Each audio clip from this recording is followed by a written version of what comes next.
오늘 전 여러분과 함께 출애굽기 15장 22절로 26절의 말씀을 본문으로 하여서 물이 달게 되었더라, 이 같은 제목으로 함께 말씀의 은혜를 나누기 원합니다. 우리가 믿고 섬기는 하나님은 참으로 좋으신 하나님이십니다. 하나님께서는 하나님의 자녀들이 주님 안에서 의미 있고 보람 있고 행복한 삶을 살기를 원하고 계십니다. 그래서 우리는 하나님의 자녀가 된 이후에 하나님의 영광을 위해서 헌신하는 삶을 살아야 되고, 우리에게 맡겨진 사명을 잘 감당하여 우리 삶 가운데 하나님의 풍성한 은혜와 축복을 누리며 살아가야 하는 것입니다. 그런데 우리 인류의 조상 아담과 하와가 죄짓고 타락하여서 하나님의 창조하신 이 풍요로운 세상이 저주를 받아 가시와 엉겅퀴를 내는 저주의 환경으로 바뀌고 말았습니다. 우리가 살아가는 동안 우리 삶을 병들게 하고 우리 삶을 파괴하는 많은 나쁜 것들이 우리 주위를 둘러싸고 있습니다. 2019년 12월 중국 우한이라고 하는 도시에서 처음 발견된 코로나19라고 하는 바이러스가 순식간에 전 세계로 확산되어서 어저께 날짜로 전 세계 확진자가 2억 3,189만, 사망자가 475만 2천 명에 다다르게 되었습니다. 서울시 인구 절반 가까이가 죽었다고 할 수 있습니다.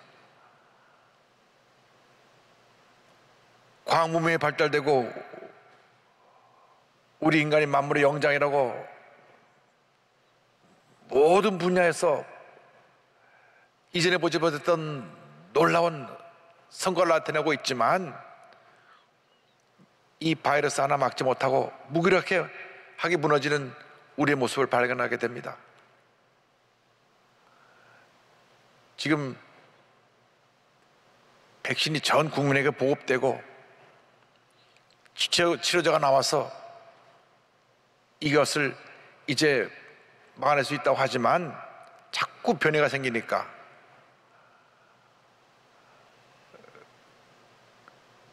이제는 코로나와 함께 가야 되는 그러한 시대가 됐다 이야기를 합니다. 이 모든 문제에서, 이 모든 독에서, 이 모든 악한 것에서 우리를 온전하게 지켜주시고 우리를 이 절망의 황에서 건져줄 분은 오직 우리의 구세주 예수 그리스도 한 분밖에 없습니다. 예수님만이 온 인류의 유일한 희망이 되십니다. 예수님만이 모든 문제의 해결자가 되시는 것입니다. 오늘의 말씀은 이스라엘 백성들이 430년 동안 애굽에서 종살이 하다가 해방되어 저들이 가나안을 향해 가는 길에서 생겨난 한 이야기를 다루고 있습니다. 그들이 사막을 가다가 물이 없는 상황에 맞닥뜨리게 되었습니다. 출애굽기 15장 22절입니다. 모세가 홍해에서 이스라엘을 인도하며 그들이 나와서 수르 광야로 들어가서 거기서 사흘 길을 걸었으나 물을 얻지 못하고, 애굽에서 종살이던 저희들이 하나님의 놀라운 은혜 가운데 저들이 해방되어 가나안 땅을 향해 갑니다. 그들 앞에 홍해가 가로막혔는데 하나님이 그 홍해를 가르사 바다 가운데 육처럼 지나가게 하시고 그 뒤를 따라오던 바로 근대는 물이 합쳐져서 다 거기서 멸망받게 하시고 하나님이 저들을 약속의 땅 가나안으로 인도하셨는데, 그런데 그들 앞에 기다리고 있던 것은 적과 꿀이 흐르는 가나안 땅이 아니라 척박한 환경의 사막이었습니다. 예수 믿고 나서 갑자기 우리에게 천국이 다가온 것은 아닙니다. 우리 심령은 천국이 다가왔지만 환경은 여전히 척박한 사막 같은 환경인 것입니다. 저들이 이 척박한 광야에서 사막에서 3일 길을 가는데 물을 얻지 못했습니다. 사람이 물이 없이는 살아갈 수가 없습니다. 물은 우리 사람의 생명을 연장시키는데 꼭 필요한 것입니다. 저들은 너무나 목이 말라 간절히 물을 찾았습니다. 모든 인생이 이처럼 목마름의 인생을 살고 있습니다. 한 사마리아 여인이 대낮에 목이 말라 물을 길러 나왔습니다. 그러나 그 사마리아 여인의 진정한 문제는 자기를 행복하게 만들어줄 사람에 대한 목마름이었습니다. 그래서 결혼을 5번 했는데 실패하고 6번째 사람과 아예 결혼하지 않고 살고 있던 사람입니다. 그런데 예수님을 만나서 예수님께서 내 손에서 영생하는 물을 주겠다고 하는 말씀을 듣고 그녀가 예수님께 이어가지고 고백합니다. 요한복음 4장 15절입니다. 여자가 이르되 주여 그런 물을 내게 주사 목마르지도 않고 또 여기 물을 기르러 오지도 않게 하옵소서. 모든 사람이 이처럼 목마름 가운데 살고 있습니다. 목마르지 않은 인생이 한 사람도 없습니다. 우리 한국의 코로나19가 장기화되면서 하루하루 살기가 너무 힘든 환경에 우리가 처해 있습니다. 물질적인 목마름이 있습니다. 특별히 젊은이들이 꿈과 희망을 잃어버렸습니다. 일자리에 대한 목마름이 있습니다. 젊은 사람들이 가정을 이루려고 하는데 거할 곳이 없습니다. 보금자리에 대한 목마름이 있습니다. 아마 다음에 대통령 될 사람이 결혼하는 부부들에게 집을 한 채씩 다 주겠다, 그럼 아마 몰표를 받을지 모릅니다. 그러나 현실은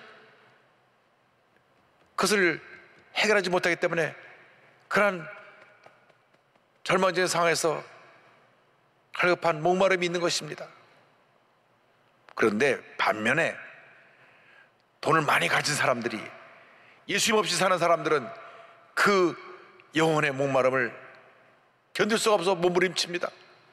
한국에 마약이 막 독보처럼 퍼져나갑니다. 우리 대한민국이 마약 청정국가라 그랬는데 너무나 많은 사람들이 마약을 찾으니까 막 온 세계에서 마약이 밀려옵니다. 최근에 뉴스에 나온 것만 봐도 몇백만 명, 어떤 때는 1000만 명 이상 마약을 투입할 수 있는 그런 마약들이 들어왔다가 세관에서 적발되어서 마약을 갖고 온 사람들이 다 감옥에 가는 그런 모습을 보기도 했습니다. 마약이 독보처럼 퍼져나가고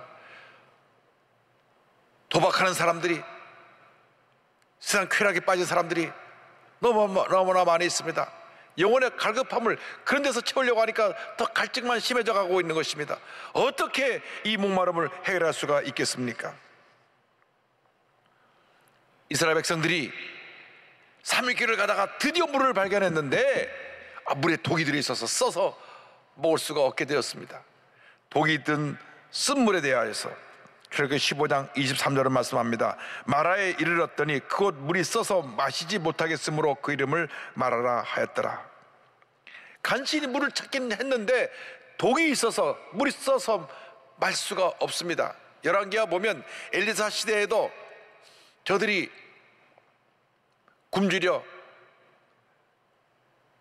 엘리사 선자가 저들에게 국을 만들어 나눠주라고 했을 때 그 먹으려 하니 그래 독이 있어서 먹을 수가 없었습니다.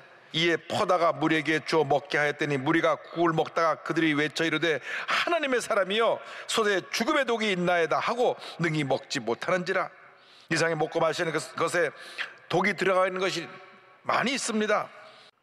제프리 다머라고 하는 미국의 희대의 연쇄 살인범이 있습니다. 1987년부터 4년 동안 남자들만 유인해서 17명을 죽였습니다.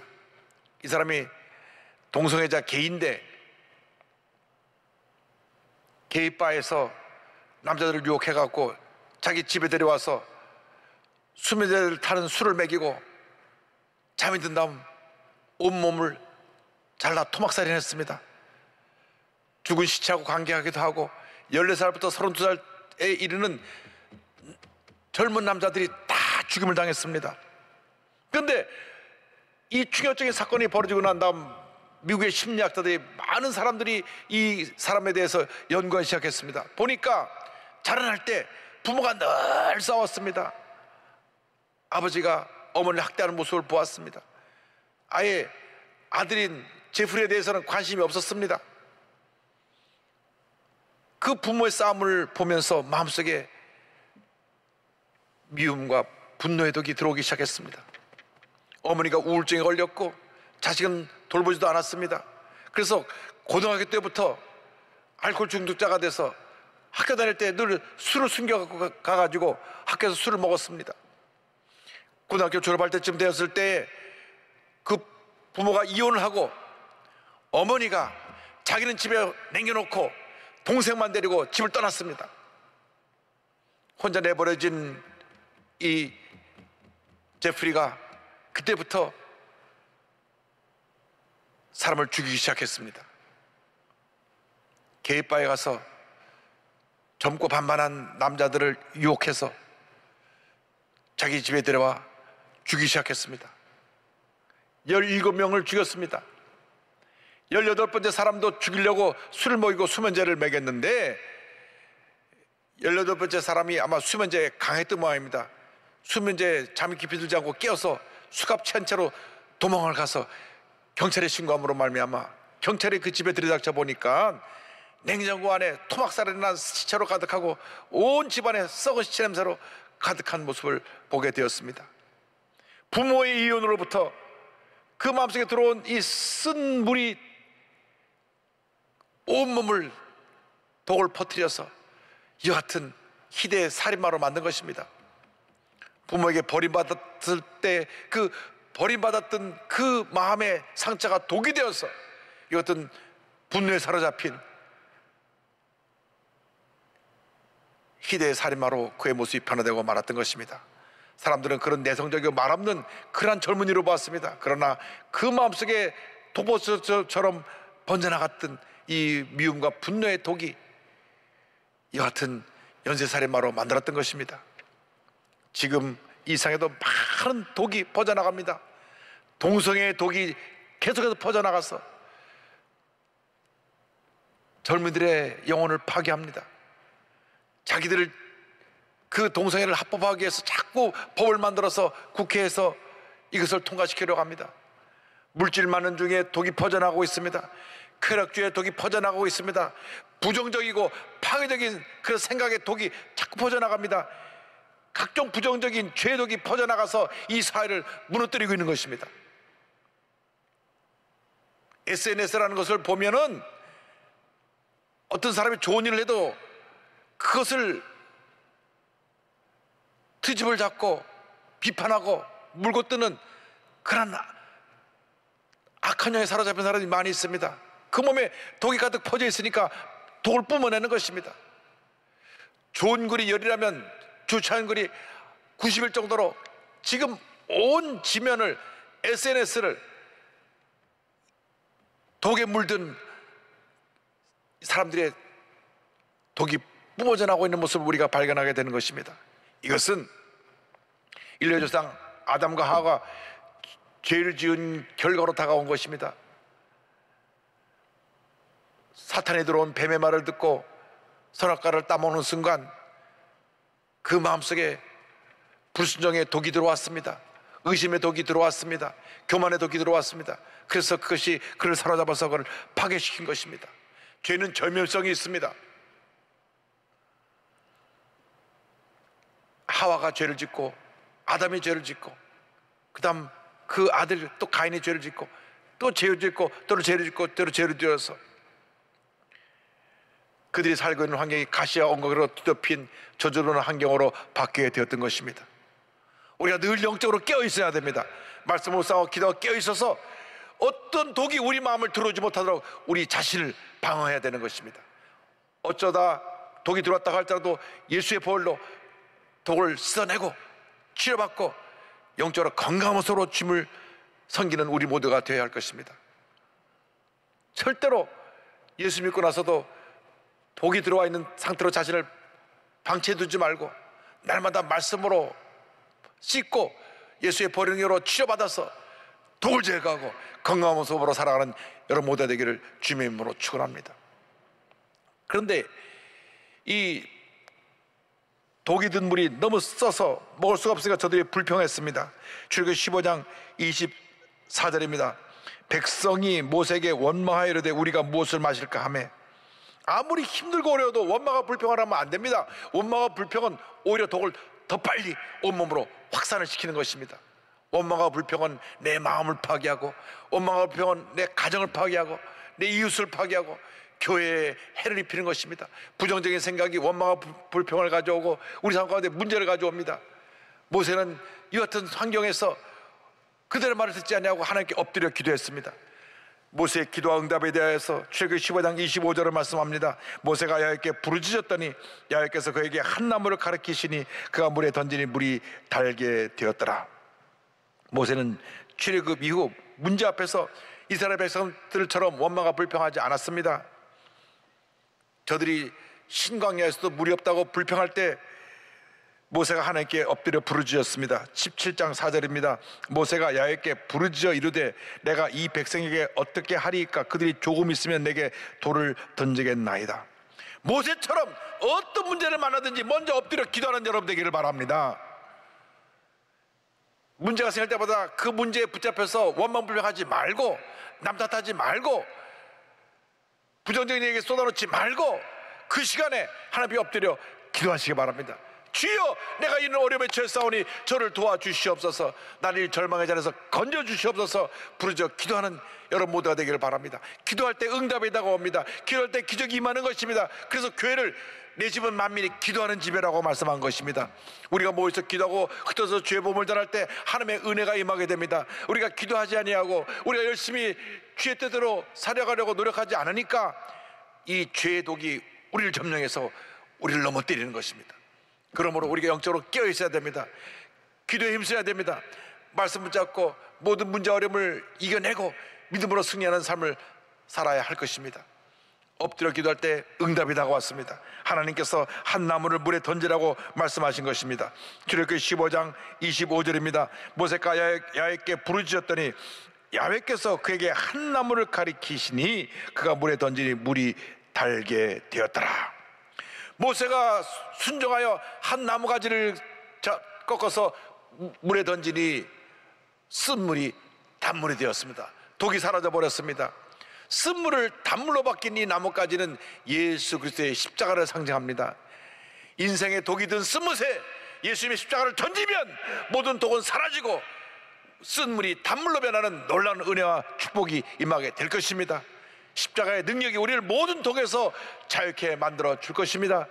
우리가 지금까지 살아오면서 알게 모르게 우리 마음속에 독이 들어와서 우리 마음에 쓴못이 되었습니다.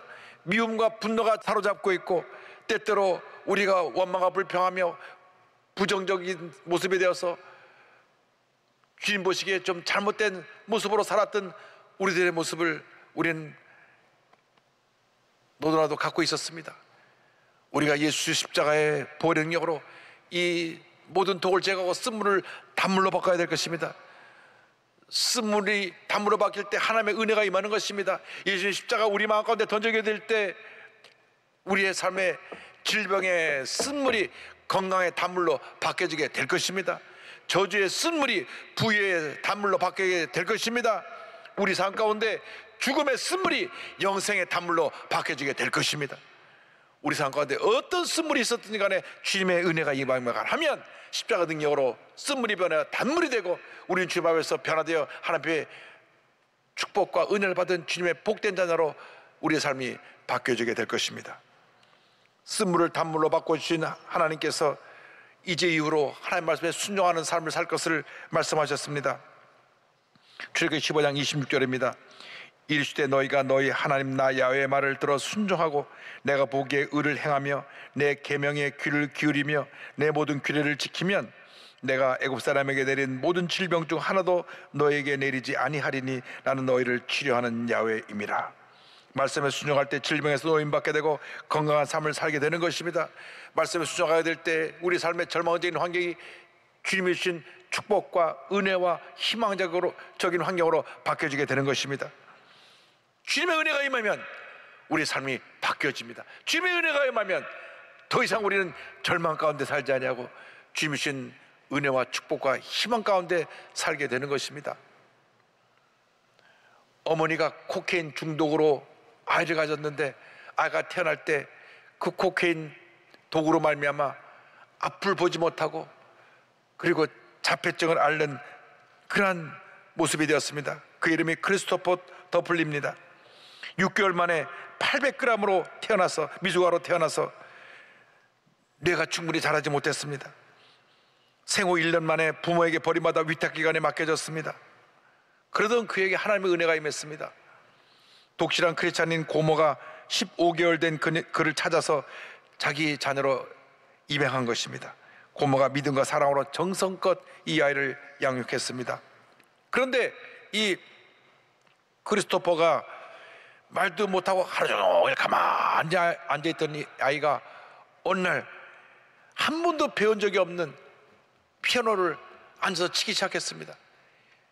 이 아이가 피아노를 치면서 노래를 부르는 모습을 보고 그 고모가 너무 놀라고 또 감격해서 아이에게 피아노와 노래를 가르칩니다.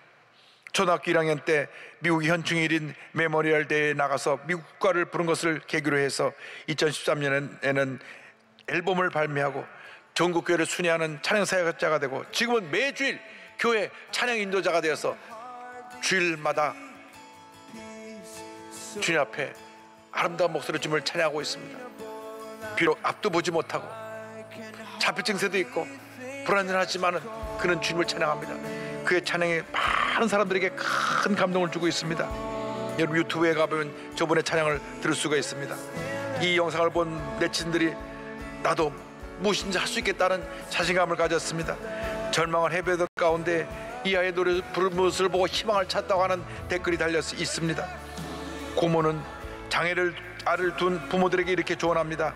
하나님이 도우시면 변화는 일어납니다. 우리는 살면서 많은 일을 해낼 수 있고 그들 통해 자녀들과 그들의 위대함을 신뢰할 수 있습니다. 하나님이 하시는 일들은 놀라울 뿐입니다. 할렐루야. 이제 그는 청년이 되어 매주일 찬양사역자로 찬양을 인도하면서 주님 앞에 주님 은혜에 감사하여 이렇게 고백합니다. 내 꿈의 가장 큰 후원자는 하나님입니다. 눈이 보인다고 해서 다 볼 수 있는 것은 아닙니다. 눈이 가려진 자들도 있습니다. 나는 내 마음과 예수 그리스도로 인해 볼 수 있습니다. 아멘. 할렐루야. 때때로 우리는 독이 든 쓴물을 마실 수도 있습니다. 그래요, 알게 모르게 이 독이 우리를 점령해서 우리를 파괴하고 우리에게 절망을 가져주고 우리의 마음과 몸을 병들게 하기도 합니다. 그러나 이 시간 우리가 주님을 바라봐야 합니다. 주님의 십자가를 우리 쓴 물에 던져서 쓴 물을 단물로 바꾸고 우리 마음속에 독을 제거해야 되는 것입니다.